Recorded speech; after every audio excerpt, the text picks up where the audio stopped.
பாலியல் வன்கொடுமை குறித்து எங்களின் கேள்விகளும் பதில்களும். ஹாய் செல்வி. ஹாய். இன்னைக்கு நியூஸ் பாத்தியா? பார்க்கலையே. இன்னைக்கு நம்மள மாதிரி இருக்கிற ஒரு மாணவிய ஒரு தாத்தா பாலியல் வன்கொடுமை பண்ணிட்டாங்கன்னு எங்க அம்மா சொன்னாங்க. அதனால எங்க அம்மா ஆண்களிடம் பேசாதுன்னு சொன்னாங்க. ஆமாடி, எங்க அம்மாவும் அப்படிதான் சொன்னாங்க. யாருக்கிட்டையும் பேசாத, யாரையும் தொடர்புடாதுன்னு சொன்னாங்க. எல்லா ஆண்களும் அப்படி இருக்க மாட்டாங்க. நல்ல ஆண்களும் இருப்பாங்க, கெட்ட ஆண்களும் இருப்பாங்க. நம்ம ஆண்கள்கிட்ட பேச ஒரு சந்தேக பார்வையோட பேச, அவன் தப்பா பாக்குற மாதிரியும் தப்பா பேசுற மாதிரியா இருந்தா அவனை பேசாம நான் வேலைக்கு வரணும். கல்வி கொடுத்து நம்ம எல்லாம் காலையில உறுதிமொழி எடுக்கல. இந்தியாவில் உள்ள அனைத்து சகோதர சகோதரிகளும் சமம்னு நம்ம நினைக்கிறோம். ஆனா அவங்க அவங்களோட பேத்தியாவோ தங்கச்சியாவோ அவங்க குடும்பத்துல உள்ளவங்களாவும் நினைக்க மாட்டேங்கிறாங்க. ஏன் நம்மளும் அவங்களோட பிள்ளைங்க இல்லையா?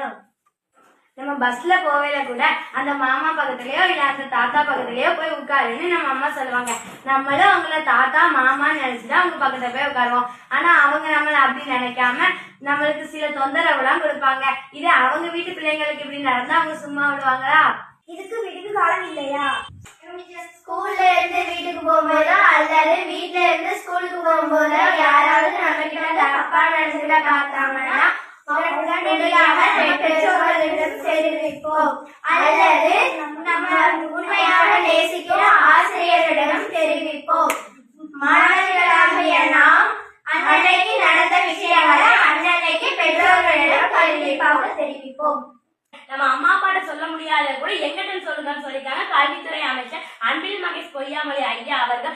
புத்தகத்துக்கு பின்னாடி இந்த நம்பரை அச்சடிச்சுட்டாங்க. நமக்கு அந்த மாதிரி பாலியல் தொல்லை ஏதாவது நடந்துச்சுன்னா 1098 அல்லது 14417க்கு போன் பண்ணி நம்ம சொல்லலாம். ஆமா, மறந்துடாதீங்க 1098 அல்லது